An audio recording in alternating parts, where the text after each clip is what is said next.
All right, I'm gonna give folks a little time to log in. Thanks for joining us this Friday afternoon or morning, depending where you are, since we're all virtual. This is Brandon Garrett with the National Minority Quality Forum. I am pleased today to have another webinar on this Friday where I say edutain because we're going to try to make this as interactive as possible and make sure you remember some stuff that our experts discuss. Before turning it over to the experts, I just want to give you a couple of reminders about both NMQF and then how the webinar works. One, if you're interested, our National Annual Summit on Health Disparities will take place this April 27th and 28th in Washington, D.C. at the Conrad Hotel. And Ashley just put a link to the registration if you're interested. We're finishing our selection of the next class of 40 under 40. I believe Dr. P, this is our 12th class, 11th or 12th class of winners. So we'll have about 480 new young experts that we're going to work with and cultivate and, raise to platforms such as this. You all know what this webinar is about, but just repeat, it's the innovation gap, unpacking the IRA's unintended impact on equity and access.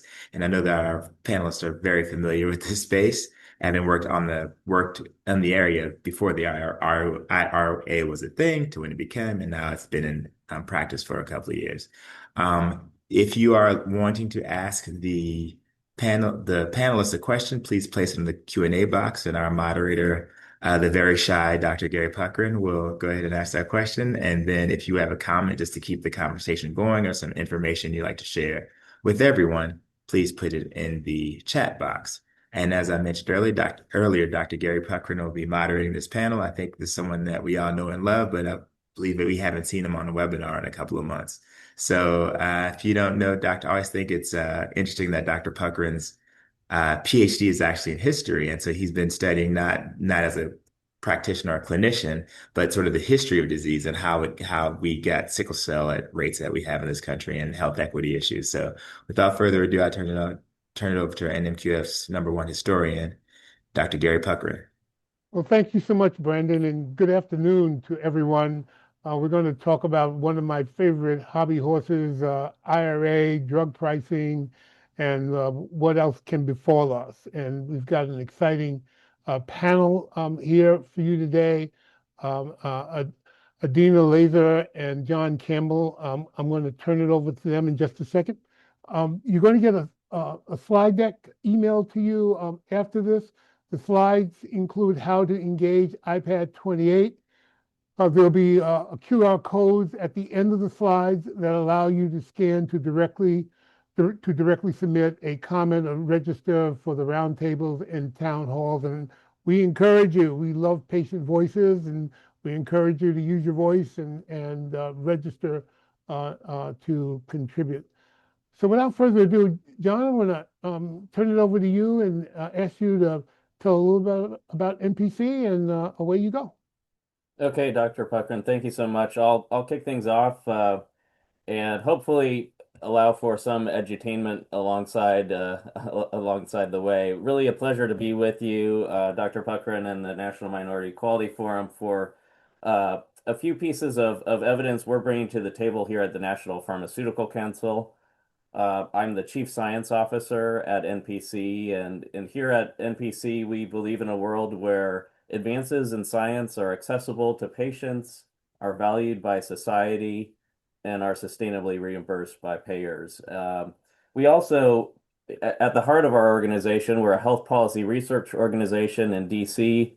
And at the heart, really, we believe that good policy starts with good evidence. And so today we'll talk about some of the concerning evidence around the Inflation Reduction Act. Dr. Puckrein asked me to just kick things off with a little bit of background on IRA, and then I'll get into some of the evidence that NPC has been generating in this topic.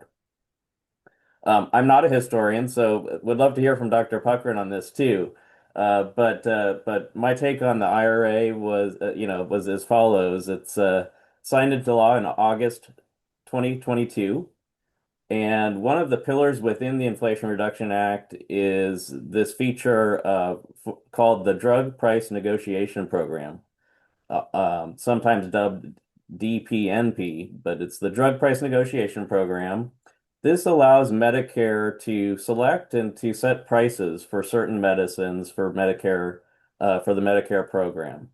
And this feature of the IRA, we could maybe debate in terms of how it came to be, but I think it had been discussed in the federal government for many years, and may have come to a head, this is my opinion, may have come to the head because Medicare beneficiaries were really seeing that when they go to the pharmacy counter, they're asked to either step through medicines that they don't want, and that aren't perfect fit for them, and they're also asked to pay out of pocket more and more over the years for medicines. And so with those concerns and others, I think we've landed in a place now where we have the drug price negotiation program. And today I really wanted to speak on 3 points that I'll make. The first is we view that the IRA will harm aspects of patient access today, and I'll speak to some evidence there. The second point is that there will be harms to future patient access related to this relatively large law in IRA. With anything that attempts a big problem, I think we could have big unintended consequences. And so the harm of future patient access and innovation is a concern. And thirdly, we'll really see that some of the interventions the government's trying to make here with IRA could harm aspects of market competition that are working to solve patient access challenges today. So with those concerns in mind, you might be listening and say, well, that's great, John, but show me the money, show me the evidence around those concerns. I'm interested to hear more. I hear you, but let's see the data. So that's a lot of what NPC has been up to over the last few years, since the IRA was passed in 2022, is to not only theorize about some of the impacts, but to actually look at some of those observed changes to the extent we can see those in the data since 2022. So one of the first pieces I want to start with is that the supply chain that values medicines really values them in a way that extracts margin, and doesn't value medicines the way that patients or society see them as helping us get well, stay well, and improve our lives. So the IRA will make aspects of this misaligned supply chain even worse as it relates to patient access today.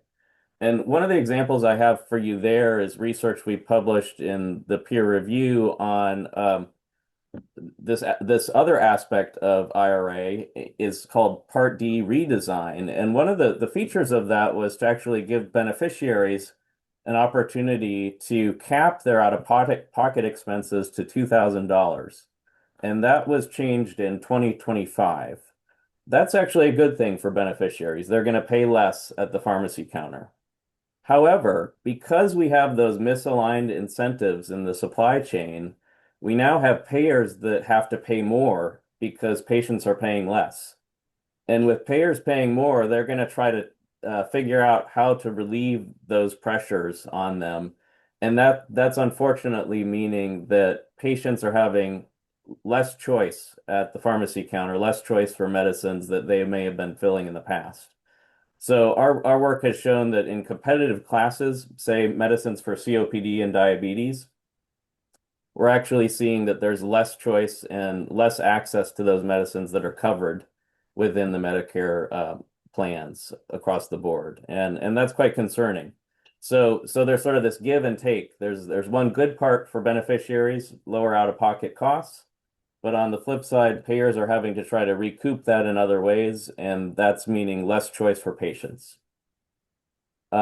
There are other aspects within that same category that we're watching for the future, and those include those same kinds of signals as the drug price negotiation program will put pressure and lower prices of medicines. That will mean lower margin extraction in the supply chain for payers and PBMs. And there are similar concerns then around patient access related to the medicines that have been selected within the drug price negotiation program. So we're watching that, and 2026 is the first medicines that have come through that process. So it's early days, and we'll continue to observe some of those changes over time. Finally, we're concerned about independent pharmacies that will also be feeling the squeeze in different ways because of those same margin extraction concerns that we have in the supply chain.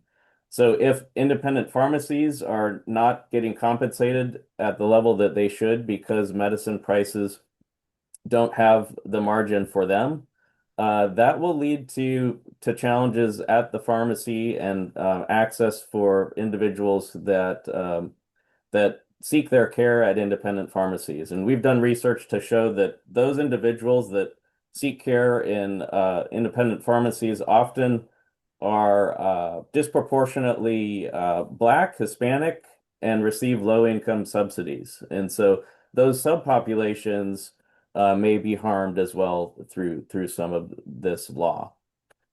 Uh, I now want to talk about the future of patient access and innovation, and I'll try to be brief here because I know we want to have time for back and forth. But one of the main features of the negative impacts of the future for patient access is this concept that the drug price negotiation program has a clock, and that clock is for the negotiation selection process. Small molecule medicines, those are many of the tablets or pills that we take today, are eligible to be selected for negotiation after 7 years on the market. And we separate that from medicines that are large molecules or biologics. These are the infused medicines and some medicines administered by shots. They're eligible to be selected in this program after 11 years on market. And so some refer to this difference in the time on market to be selected as the pill penalty because there's a shorter amount of time for the small molecule medicines, the pills that we take. And so with that in mind, we've done a lot of work to suggest that the small molecule medicines that also have generic availability once we lose patent on those medicines, those are the kinds of medicines that are being disincentivized around additional studies and programs for subsequent indications and trials related to those medicines and learning more about how they can help patients. So we have a number of concerning features and peer-reviewed papers on that topic that suggest that the drug price negotiation program actually disincentivizes research for the very medicines that we want more of, the medicines that eventually will lose patent and go generic and provide even more benefits to patients and society. So alongside that, the last point I'd like to make is we should continue to embrace aspects of the market where competition aligns incentives and solves patient access problems. In particular, we're seeing this come up for biologic products and biosimilar competition. That's finally gaining traction here in the US. And again, will be another feature that the market's actually solving for issues around medicines in the long run being available as a high value for patients and society. So I'll close by again reminding you that we have evidence that that the IRA will harm aspects of patient access today. It will also harm the future patient access and innovation in the future. And we should also be seeking market-based solutions that work to solve patient access challenges. So with that in mind, would love for a further discussion, but we will be able to share our updates to you not only on our website but also in a weekly email. So if those are interested, we'll share more in the chat around opportunities to engage with NPC. And for now, I'll hand it back to you, Dr. Puckrein, and for Adina to go into some of the policies. Thank you so much, John. Adina? Yeah, thank you so much, Dr. Puckrein, and thank you, John, for laying that out for us. I want to thank the National Minority Quality Forum for having me. I'm Adina Lasser. I'm the Director of Public Policy and Government Relations with the Alliance for Aging Research. We are the leading organization dedicated to changing the narrative around healthy aging and equitable access to care. And we're actually celebrating our 40th anniversary this year, so that's really exciting. We have been greatly involved in this work around the unintended consequences of the IRA. And I do know that, we're talking about unintended consequences today, but I also want to point out some good things that were passed in the IRA just at the top of my presentation. The first being what John already mentioned, which is that there is this cap on out-of-pocket costs for patients, which is $2,100 this year, moving up to $2,400 next year. But before that, there was no cap at all.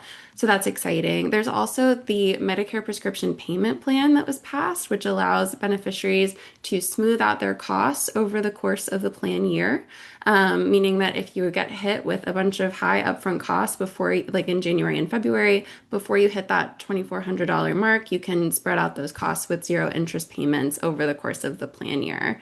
And then lastly, I'll point out that vaccines, all recommended vaccines were covered under this legislation for Medicare beneficiaries. And that's with no cost sharing at all. So that any vaccine that's recommended is able to be received by a Medicare beneficiary at no cost to them. So while we're talking about some concerns that we have, there's also quite a bit to be hopeful about, and I wanted to make sure to bring that up at the beginning. I'm going to dive deep into some policy solutions to some of the problems that John brought up in his presentation. And I think John did a really lovely job of explaining the sort of big picture, being that Medicare spends billions of dollars annually on prescription drugs, and policymakers were intending to try to lower those costs for older adults and taxpayers. But doing so, they created this Medicare drug price negotiation program. The problem is that, as John was saying, policy design shapes innovation and it shapes competition incentives. So what we're trying to understand here is how small design choices can influence these billions of dollars in future savings, and then also how it influences patient access. Medicare was authorized to negotiate these prices for high spend drugs. Now, that can mean high price drugs, and it often does, but it also can mean high volume drugs, meaning that medicines that have a lower cost, but a lot of beneficiaries rely on them for their care. And each year, CMS selects a set number of drugs. So this is the first year, as John mentioned, that negotiation has gone into effect. We have 10 drugs being negotiated. It's also important to point out that this is a negotiation in name only. Manufacturers have to agree to this maximum fair price that CMS sets, and this saves the program money, not the patient money. So anytime we're talking about this negotiation, we're not talking necessarily about the price that's paid out of pocket at the pharmacy counter. So how are these drugs chosen? They're the highest cost or the highest spend for the Medicare program. This eligibility for negotiation depends on how many years since their FDA approval. And then John already walked us through this small molecule versus biologic concern. Small molecules being something like a pill, large molecules being something where you have to make an appointment and go to an infusion center. And this process drives many of these downstream policy concerns. These incentives matter because it takes 10 to 15 years, sometimes 30 years to develop a new drug. It costs billions of dollars, and then it depends, getting your sort of venture capital and your investment going depends on these predictable returns that you can get from having a medicine on the market. So incentives that we're putting in this program shape what gets developed, how many options patients have, affordability, and then overall, ultimately, the quality of life for older adults.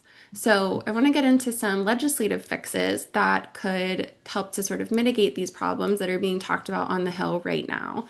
The first is this problem of unequal eligibility for small molecules versus biologics. We are concerned about biologics being incentivized because small molecules, like I said, they're a pill, you can take them from the pharmacy, and it often has equity concerns if you have to take a biologic over a pill because of things like having to make an appointment with a physician, which costs money and time and can make it so that your caregiver needs to take off of work in order to go get that infusion. And so this sort of shift in investments towards biologics means ultimately there's going to be less development of these oral drugs and lower cost therapies.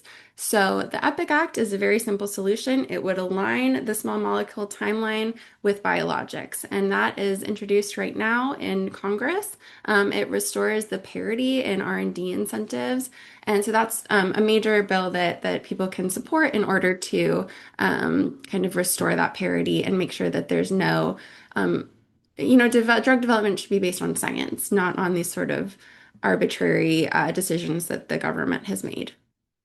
The second is called the MINI Act, which is the Maintaining Investments and New Innovation Act. One aspect of drug price negotiation is that the clock for negotiation starts when a drug first gets their FDA approval. But as we all know, when a drug gets approved, a lot of the times what we'll discover afterwards is that it has indications for other conditions. You might think of Accutane, which is a drug that's often used for acne. That was originally developed, I believe, and please fact check me, as a cancer drug. But they realized that it clears your skin, right? And so there's all kinds of cancer drugs or other drugs that they find new indications for later as it gets used by people in the real world. So this indication problem is that new indications don't extend your clock to be negotiated, meaning that manufacturers don't really have any incentives to put the money behind finding these new indications, doing the clinical trials for the new indications, because they're not going to get sort of incentivized for that or paid on the back end because the price is going to drop as a result of negotiation. So less incentive to invest in new diseases, new patient populations, or expanded labels. And many would just adjust that negotiation eligibility rule for multi-indication drugs, meaning that it's going to protect that life cycle and expand label expansion. So Mini Act is another one. And then the last one that I want to get into is about this problem of biosimilar competition that John brought up. This bill has not been introduced yet, but we are expecting introduction soon. This is the Biosimilar Access and Affordability Act. And this one is a little bit more levers being pulled. So bear with me while we kind of go through it. But how biologic competition works is that a biosimilar will enter the market, and then competition between the original biologic drug and the sort of biosimilar or drug that functions the same way or uses the same mechanism of action drives down the price and creates substantial price reductions because of competition. And then those savings often compound over time. So the risk under current law is that if CMS selects a biologic for negotiation right before biosimilars are allowed to enter the market, they negotiate the price of drugs, meaning that that price comes down. The biosimilar developers lose any financial incentive to develop these biosimilars, and then they don't launch in the first place, meaning that that compounded savings never happens. So we're losing this sort of long-term savings from competition.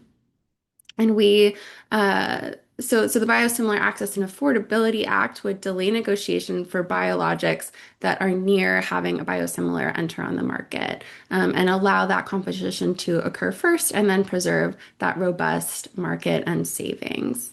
That's exciting. So we have some solutions on the table about kind of these concerns. And I just want to be very clear about why all of this matters for patients. First of all, we're talking about access to new treatments. We don't want to have any policies that discourage drug development or discourage manufacturers to not follow the science or find what's exciting, what's new, what's going to make a difference in the quality of life for patients. So that's more treatment options, that's affordability in the future, and then that's better treatments over time because ongoing investment in expanded indications and improved formulations can lead to safer and more effective and easier to use medicines.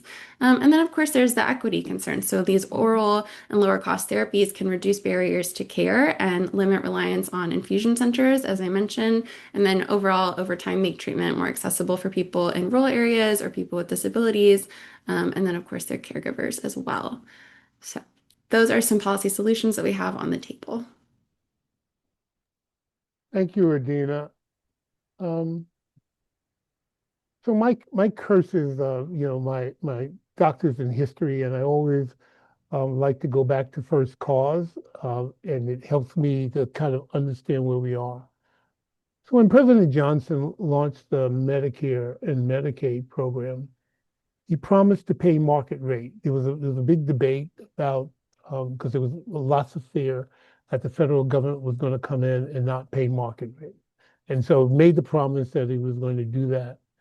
In the 1990s, Gail Walensky and folks at CMS um, began to intervene. I won't go into to the rationale, but long story short, they began to introduce government price controls. They started with hospitals, prospective payments for hospitals, and then they had prospective payments for physicians, and now we have uh, uh, government price controls for drugs. Uh, what we have to understand is government is a monopoly purchaser. Monopoly purchaser. It is the largest purchaser of healthcare in the United States. Covers more lives than anybody else. Medicare, Medicaid, market expansion, veterans, you name it. Somewhere well north of 160 million Americans get their healthcare through the government. This monopoly purchaser sets price by law. IRA is a law. We could talk about negotiations all you want to, but at the end of the day, you have a monopoly purchaser purchasing healthcare by law. When I tell everyone, I took one eco course, and God, I couldn't get out of the course quick enough, but I did learn one thing, which is government price controls are not a good thing. There's nowhere else in our economy that we want government setting prices. Healthcare is somewhere around 21, 22% of our GDP. It's about $4.5 trillion. It is the largest employer in the country. I hear everybody talk about manufacturing. Is not. It's healthcare. And so you have government setting prices in healthcare, and in doing that, it creates market distortions. And a lot of what you're talking about in terms of fixes and doing this and that is market distortion created by government price controls. And so I always start by asking the question, shouldn't we be getting government out of the whole price control world and move ourselves back into a market economy where we have competition and we use competition, and which is not to say that government ought not to have a role in healthcare. Certainly be umpire, safety and efficacy and all those fraud, waste, and abuse, but don't play baseball. And really what government is doing here is playing baseball. And I asked John, as we were prepping for this, where's the constituency on Capitol Hill for getting government out of price control? I'm talking about members of Congress. Is there a caucus among the members of Congress that say, oh, we ought to do something different than government price control? And the answer is no. And so IRA started in the Biden administration, and now it's being picked up in the Trump administration. I don't know of any other thing that's going on in the Biden administration that the Trump administration is embracing, but apparently IRA is it. and they want to throw a dash of MFN on top of it, and God knows what all else they come up with. And so I think it's a really important question that we have to ask ourselves whether government price controls for medication is the right thing to do. And I think there are other answers that can be explored, but what we're doing is we're reacting to the distortion in the marketplace by trying to fix those distortions, and it doesn't work because they just come up with another set of distortions, endless, and it's really not good for patients. And I think as we move into the 21st century, deeper into the 21st century, by the time we get to 2050, do you want another webinar in 2050 about government price controls for drugs? Really? Is that our plan? So anyway, I'm just giving you my prejudice so you understand the questions that I want to tease out, because I'm looking for a constituency to say, We got to find another way. Um, I have not seen any evidence that government price controls has bent the curve in terms of drug pricing. And Karl Popper, very famous philosopher, he said we can't prove anything true, but we can falsify. And I think we falsified the proposition that government price controls actually bend the curve for drugs. It's false. It's a false premise. And we ought to give ourselves the latitude and room to think about something else. That said,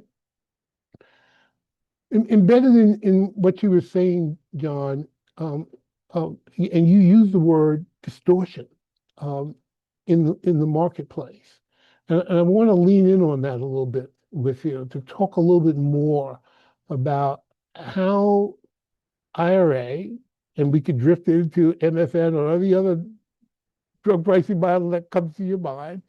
Um, how does it affect the marketplace? Because what's happening right now, um, all of the companies look to the government, the monopoly purchaser, as opposed to the end consumer, the patient. And along the way, we get all these market distortions. So I'd love for you to explore, what's happening in the marketplace as a consequence of IRA and its impact. Well, thanks, Dr. Puckrein. No, really appreciate the discussion so far. I was at a conference last week called Access Forum, where the buzz around the conference seemed to be that, yeah, we're in this environment where there does feel like there's more government intervention in drug pricing than less. And as you mentioned, uh, international reference pricing is the latest flavor of that. And let me say this, uh, back from my training in graduate school at the University of Washington in health economics and outcomes research, I was taught that research and development of medicines is a global public good. It's information that once studied is out there for all. And that's something we can celebrate, that there's value that patients and society can gain from medicines that's quite unique in healthcare. It's a unique aspect of healthcare. It's one of the only forms of healthcare that eventually gets cheaper over time, and that doesn't increase in cost. And that's when we see generic and biosimilar competition coming in. And so the current process is one where we have patents for medicines, and that attempted to solve for some of that challenge that research and development is a global public good. Whenever we have public goods, there can be challenges around how to resolve those in a true marketplace solution. So governments have come up with a patent, and to me, I think that's important information, and that patent when used appropriately, allows for a period of time for manufacturers to recoup their costs, but more importantly, to continue to study medicines for the future. It's more of a signal about the future than one about the past.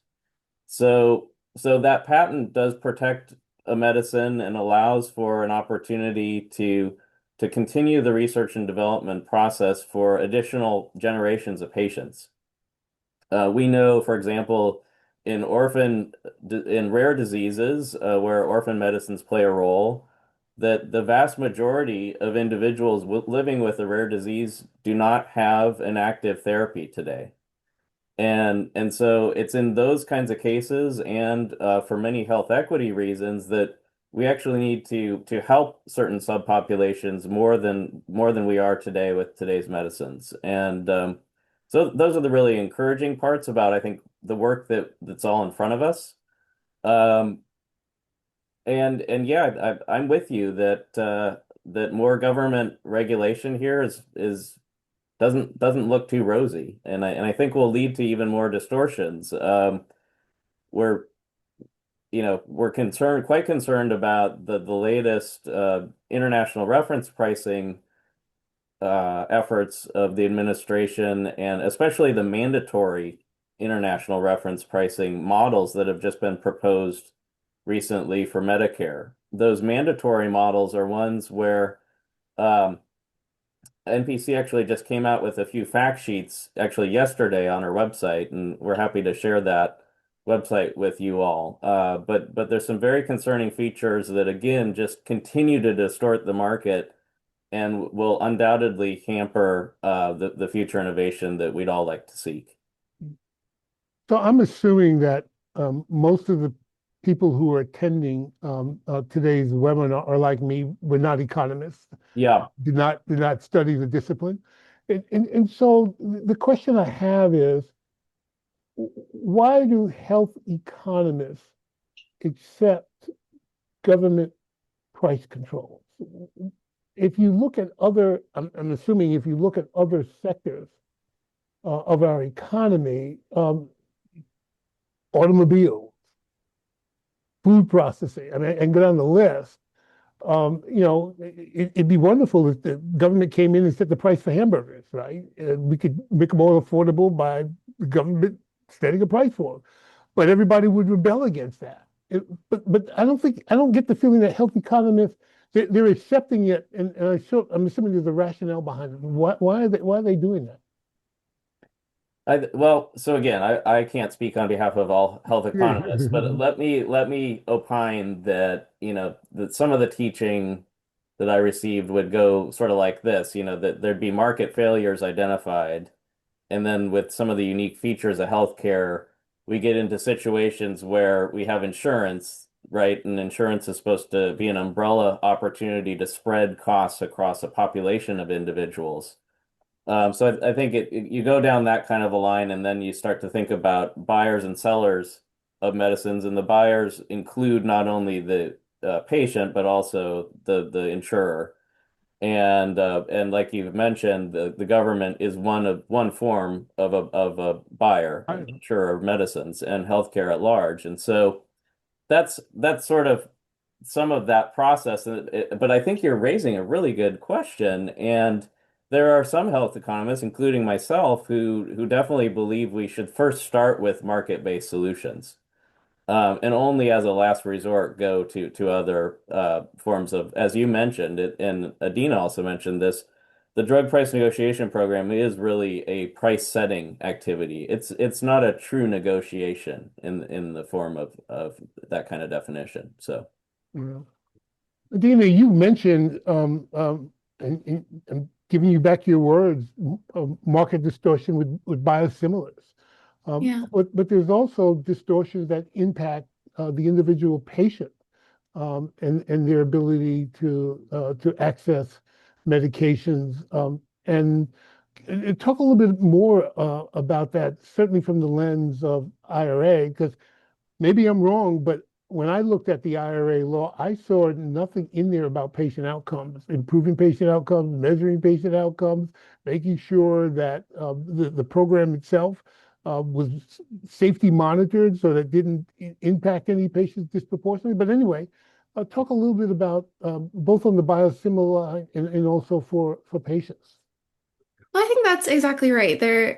One thing that I think we've learned and that I think is a mistake that politicians make a lot is that you can't tell people something's okay and then expect them to believe it's okay when they're living it every day and they know it's not. So all of these conversations, and I love this like existential framing that you, in the conversation you guys would have. I am not a health economist, but I studied economics in undergrad, so I'm like just dangerous enough to be a problem.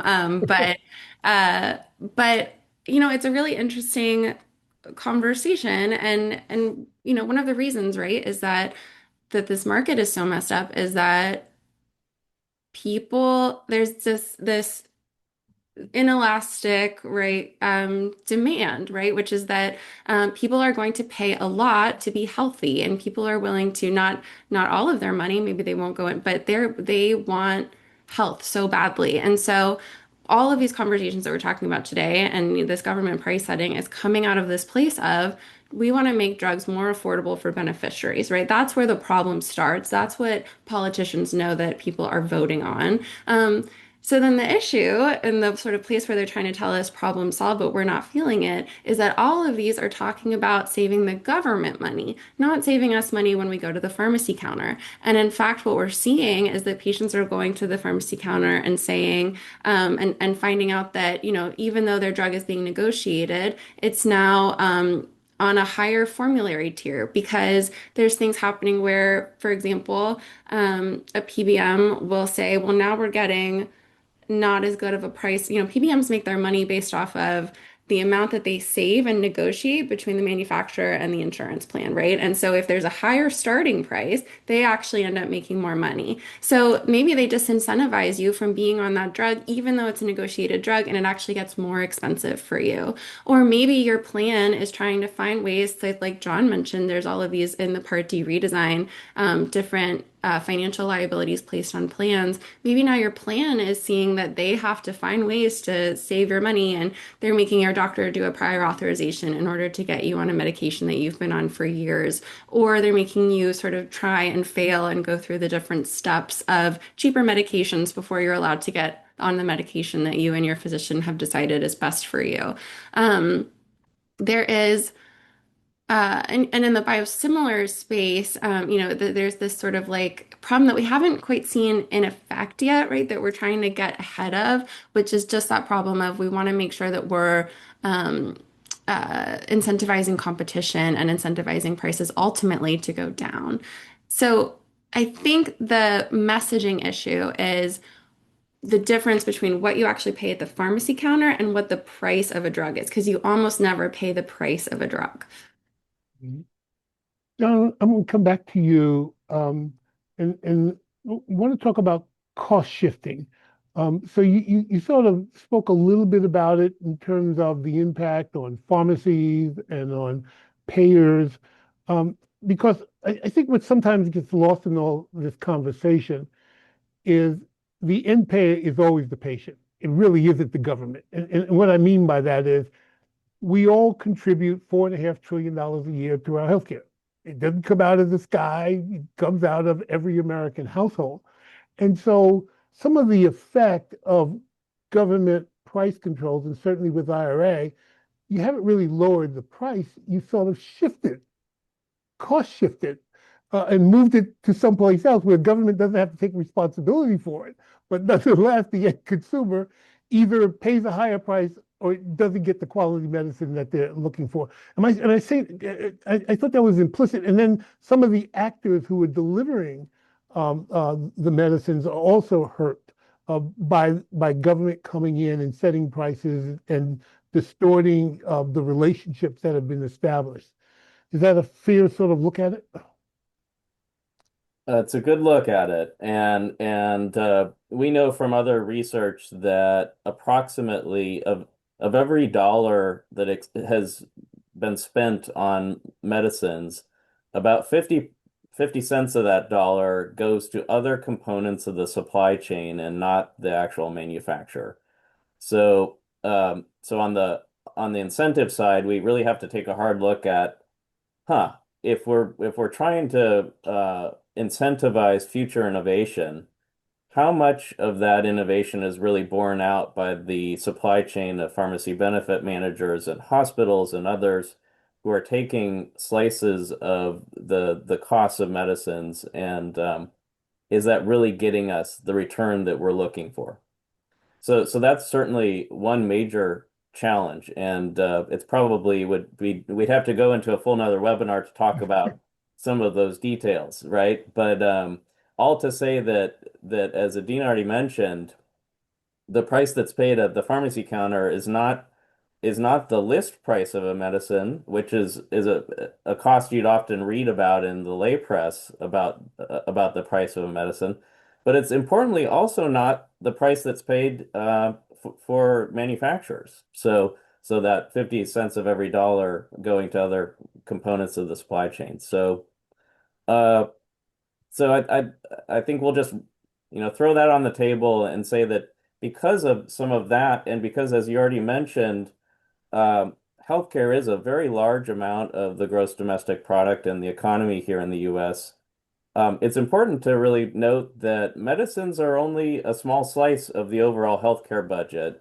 Depending on how you define what medicines are in, more comprehensive looks at that get us to about a 15% of the slice of the pie for spend on healthcare. So medicines are about 15% of overall healthcare costs. And so, as Adina mentioned on affordability, these are very big concerns with all of Americans' healthcare. We want to make sure that all Americans have access to high quality care. Uh, and yet, how do we solve that, and how do we bend the cost curve? I would argue there might be a lot of great places to start outside of looking at negotiating, or let's just say negotiating in air quotes, and more say price set the price of medicines. Yeah. You also, in your opening remarks, talk a little bit about some of the challenges that some of the other players in the delivery of healthcare, pharmacies, for example, even payers, as uh, IRA kicks in, Yeah. will create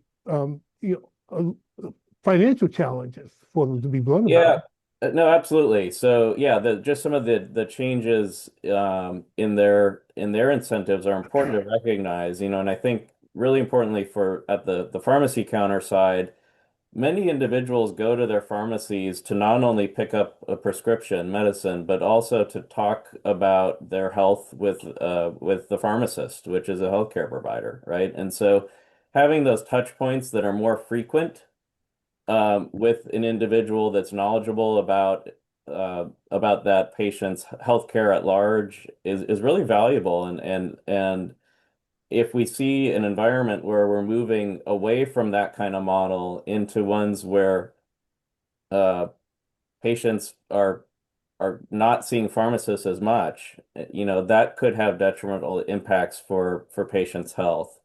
And it especially could hit, as I was mentioning earlier, certain subpopulations, including some who are more vulnerable than others. And so those are concerning features that we want to keep an eye on. The other part being insurers, we've seen with the Congressional Budget Office's forecasts of the costs of the Inflation Reduction Act. They've actually missed the mark and under assumed how much this program was actually going to cost. And so the Part D plans are really feeling some of the pain here and are currently under a temporary subsidy that they're getting from the government. And if and when that goes away, we may even see more harms to patient access that aren't currently being felt. And so there are some real concerns that these shifts will impact payers in ways that will, in the end, mean less choice and less access for patients. Yeah, that's part of that distortion that Yep. happens. So the government is buying off some of that distortion now Yeah, by, they're yeah, they're by, keeping it under the carpet right now, and they've swept it under the rug, and yet there might be a day of reckoning. trust me, there always is a day of reckoning. We have a question, and I'm going to encourage others, if you have questions, please go to the Q&A and put your questions in. So let me read this question and then ask both of you to respond. While the Inflation Reduction Act has taken significant steps to address the cost of prescription drugs under Medicare, it's important to recognize that the broader healthcare system, including hospitals and insurance companies, also contribute significantly to rising healthcare costs. How does the Inflation Reduction Act address the broader systematic issues in U.S. healthcare system, such as hospital and insurance costs, and what additional measures might be needed to ensure comprehensive cost containment for Medicare beneficiaries? Dina, you want to start us? That's a great question. Yeah. I would say the Inflation Reduction Act does tend to lean more on, I mean, it was a very comprehensive bill, sort of, I think it was the biggest legislation passed in the Biden administration. So it did a lot, but I would say in the healthcare space, it did focus primarily in this sort of like drug pricing conversation. But I think it's a great point that drugs are a small part of the sort of cost to the system. And I think there's also, when we're talking about this, distortion and this sort of taking from the government, giving it back to the taxpayers conversation, there's an equity conversation that we need to be having as well. Because when we're saying the government's paying for it, and Dr. Puckrein, you mentioned that, we're sort of all paying for it in that way, we're paying for it based on our taxes. And so people who are lower income are going to have lower taxes and then share a smaller piece of that pie. But that we're not seeing that when it comes back around to you have to pay for it at the pharmacy counter. We don't have those changed incentives. And so people who might struggle to have to decide between their groceries and their drugs, are having to make that decision, and that's a huge issue. And we will see that throughout the health system, right? I mean, I don't want to propose policy solutions here about the rest of the healthcare system because, I want to make sure that we're in alignment with what my organization thinks, but I also think that there's certainly concerns around how much of the healthcare system is for profit and how much of it how we're sort of determining what value is, right? Like you brought up this concern with the Congressional Budget Office. CBO right now, when we look at bills that would cover under Medicare preventative treatments or early detection, things that ultimately would save the hospital money or the broader system money down the line by stopping people from having to go to the hospital or stopping people from, progressing unnecessarily in their disease, allowing them to continue in the workforce. CBO doesn't take any of that into account. And so they're just looking at, for example, there's a bill around biomarker testing in Alzheimer's that we're looking at right now that would allow coverage for these simple blood tests where before you had to go get a PET scan in order to confirm your Alzheimer's. That would sort of open up the ability for people to get diagnosed earlier, to maybe get on a treatment that would be helpful for them, and then to stop them from progressing. But all CBO is looking at is now we're paying for these tests. And so those bills are scoring at astronomically high rates. And so that's another concern that we need to make sure that when we're talking about value, we're talking about broad societal value. Mhm. John, I'm going to open up the aperture a little bit more on that question to ask you to talk about innovation, investing in innovation, and long-term the implications for American well-being with all this new science. I mean, we're in the middle of a medical revolution, and the real challenge is how do we pay for it? And does IRA is that a step in the right direction in terms of underwriting the payment of this medical revolution? Yeah, great question, Dr. Puckrein. I mean, I would say the simple answer is no government intervention here, whether it be IRA or whether it be mandatory international reference pricing in any of those flavors where I would say, no, it's not the right direction for the future of innovation.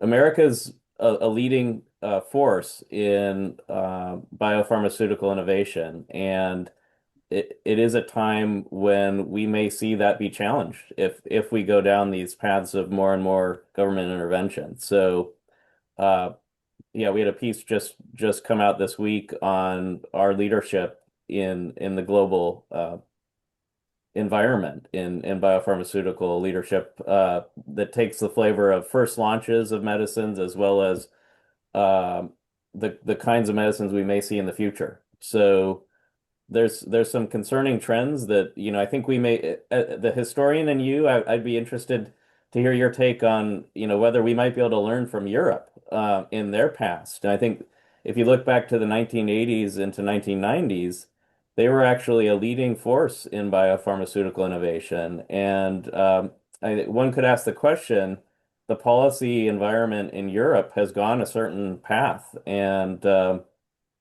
what's happened to their leadership. I wonder if there's some lessons we could learn from that. Oh, absolutely. They have gone down the path of government price controls and limiting access, and America took advantage and has become the global leader. And it creates value. I was in a meeting with some folks from the Department of Commerce, and I was saying to them, excuse me, I'm not big on industrial plans, but pharmaceuticals are a very, very important part of our economy. And how are you guys thinking about it in terms of the preservation of our lead, and how does that feed back into the way in which we are um, uh, pricing, if you will, our medicines, and making sure that we keep that leadership. I think these are big time questions that we have been talking about, and as we pull on them, we're pulling on large pieces of the system, and how it works. And drugs are an intricate part of the delivery of care. And as government comes in, all of these unintended consequences, things that they didn't anticipate, couldn't anticipate, begin to kick in. And then lo and behold, we're talking about fixes for pills, fixes for biosimilars, fixes for pharmacies, fixes for patients, when maybe we've got the wrong strategy. Maybe we need to take a little step back and re-examine. It's always good to take a moment to understand where you are. How did you get here? Is this working? Should we be looking in another direction and explore new opportunities? I for one, would clearly argue that we've come to a place where we need to rethink a little bit about what we're doing in terms of government price controls. We're coming to the end of the hour, so I want to give you guys an opportunity to sort of sum up and kind of give your impression, and more importantly, next step. What would you say to the folks who are listening to you? What can they do? And how can we obviously get ourselves to a better place? So John, why don't I start with you? Sure. Well, as I mentioned in my opening remarks, NPC, we believe that good policy starts with good evidence, and we generate that evidence every day. We like to say the sun never sets on NPC research here, and we're happy to share that with you and get your thoughts. But more importantly, we make an impact by way of that evidence getting into dialogues and discussions about how we can do better for tomorrow. So I think that's where I'd love to hear feedback from folks, and would invite folks to visit our website, npcnow.org, to learn more about our research and our organization. And And really remind appreciate everyone. the I'm sorry, collaboration. John. Thank you. Sorry. No. I just wanted to say, remind everyone of what NPC does, the focus of your work. Yeah, the focus of our work is on health policy research, and we conduct that work around patient access to innovative medicines. Right. And Dina, my heart is with patient advocates, and the Alliance for Aging Research does fabulous work. So tell us a little bit more about where you guys are going, and what you're recommending that folks who are listening, how can they contribute to the conversation? Yeah, we are continuing this fight, advocating on behalf of patients, advocating on behalf especially of older adults, and so many older adults are Medicare beneficiaries. And then also, we are fans of old people, and you don't get older people without people aging, right? And so the sort of process of aging. One thing I want to point out before the webinar ends is that they have these, they're called patient listening sessions or roundtables about the drugs that are being negotiated for 2028. So there are 15 drugs in Medicare Part B and D that are being negotiated for 2028. And they want to hear from patients about what do these drugs do for you? What's been your experience on the drugs? Why do they matter? And then that will help them in sort of their price setting process. And so it's really important to lend your voice. The Alliance is going to be participating if we get chosen. And I know that NMQF is going to be, after this webinar, sending out how to participate in those sessions. But I want to make a plug for even if it's a little bit intimidating to go and talk to the government about your condition, it's really, really worthwhile work. And so we'll be joining you in that work. Well, thank you, Dina. And I would like to end from the NMQF side by really making a plea that we begin to step outside of the current framework. and give ourselves an opportunity to think about how can we do things differently? How can we get to the place that we want to get to? You have to say that the current model is not working. When we look at the communities that we work in, they are disadvantaged. We actually call them underserved. And they're underserved because of the way in which the system is delivering care. Government price controls, IRA is disruptive. I said that to the Biden folks. I said, I don't believe in it. I think you guys are sitting around the room like people trying to count the number of angels that can dance on the head of a pin. That's not how we set prices. We're a market economy. We do competition, and the government needs to step back. So I want to end. I know we're at the hour, but I want to remind you the slides included that will be emailed to you on how to engage in iPad 2028. There are QR codes at the end of the slides that allow you to scan to directly submit comments and participate in the process. So I want to thank everyone very much for the time, and I want to thank our speakers really for the great information that you provide today, and look forward to joining you in the battlefield as we try to get better access to medications for all patients. And thank you for all of those who attended. I hope you gained some information from us today. Thanks so much. Thank you.